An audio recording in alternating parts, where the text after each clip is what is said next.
Am I the astronaut for being upset by my daughter-in-law's reaction to asking about rent money? I know that you love mother-in-law stories, so I thought I would share this latest interaction. I am the mother-in-law, 50. My son and his wife, both age 25, along with their kids, live with me. Kids are male, age 7, here part-time, first grade, male age 5, here full-time, starting school, female age 3, here full-time. My son's wife is currently pregnant with number 4. This pregnancy is high risk due to mom having high blood pressure and the 3-year-old being born at 28 weeks. Oof. I am thrilled about being a nana again, as I was made to be a grandma. I also understand that she needs rest, so I can say nothing about the fact that my house is constantly a mess since we found out. I bought my house in 2020. I had talked with my son and daughter-in-law about moving in with me while I was looking for a house, and he had declined. I was making good money at the time, so began looking for a house to buy. I asked him repeatedly as I was looking if he was serious about living with me. They say no. At the time, they had a 2-bedroom apartment that was housing the 2 of them, the 2 oldest boys, along with my son's mother-in-law and her 2 other daughters, who were still in school. I respected their decision and began my house hunt. I found a 4-bed, 2.5 bath that suited me nicely. As it was the height of the market explosion, I was not really expecting to find a place, but my offer was accepted. I was ecstatic. I had just purchased my first home. After about 9 months, they asked to move in with me. I was happy to have them. We agreed that they would pay $500 per month to start, and after they had been here a couple of months, we would evaluate the change in utility cost and they could contribute to utilities. After a few months, they were struggling with the phone bill, so I added them to my plan. We upped the rent payment to $600 per month, which they paid at a rate of $150 every payday. That was great, but I was working in retail in a management position during COVID. By the end of 2021, I was burnt out. Due to the employment shortage, I was unable to continue and looked for other work.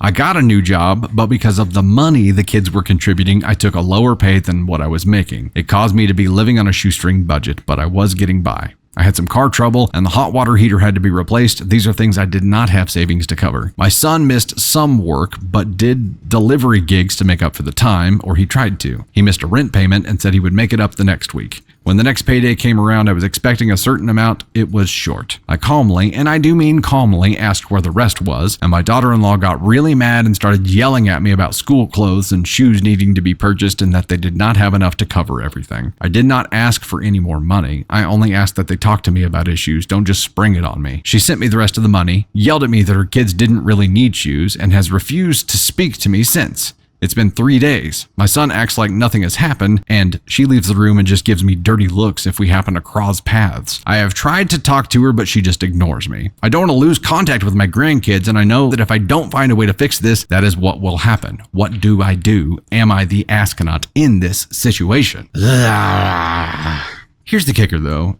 This is all centered around his girlfriend, the significant other, I'll call her. Nana's tried to talk to her too, but she ignores her. So this is a her problem. And I understand where you're at. You don't want to lose contact with your grandkids, but there's also a teachable moment here about boundaries, right? And if you establish these boundaries now, and it sounds like you've been a little soft about how you approach that. If you're trying to establish firm boundaries here, you're going to have to do that firmly and say, look, I understand stuff happens and I'm in the same boat. Because of that, if you aren't going to be able to pay your rent on time, I need to know X days in advance. And I also need to know that there's a plan attached to it about when you will make that up, because I have to pay bills too. And when you screw me like that, you're affecting my credit. You're affecting all kinds of things. We need electricity. We need to be able to stay in this house. And that can only happen if you guys are paying your fair share, because I cannot afford to front those things for you anymore. There was a time when I was more comfortable and I had more cushion. That time is gone. We are all shoestring right now. And respect me enough to communicate with me ahead of time instead of surprising me with problems. I need at least X days in advance. And I need you to agree to that to continue staying here. I also need you to respect me enough to not be giving me dirty looks and to not be refusing to talk to me. I am doing you a favor by letting you stay here. Do you agree to this in order to keep staying here? Those firm boundaries, if you can establish them and stick to them, might be able to make this work.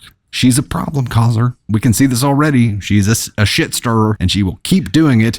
But right now you've been probably too nice. There's going to have to be some hard loving here. There's going to have to be some firm boundaries instituted. And even if you do end up asking them to leave, I highly recommend establishing those boundaries now, because if you don't, even if they don't live with you, she particularly is going to try to walk all over you still and is not going to respect you. You can't make her respect you. Title here is, Am I the Astronaut for being upset by my daughter-in-law's reaction to asking about rent money. That is asking if you're the asshole for feeling something.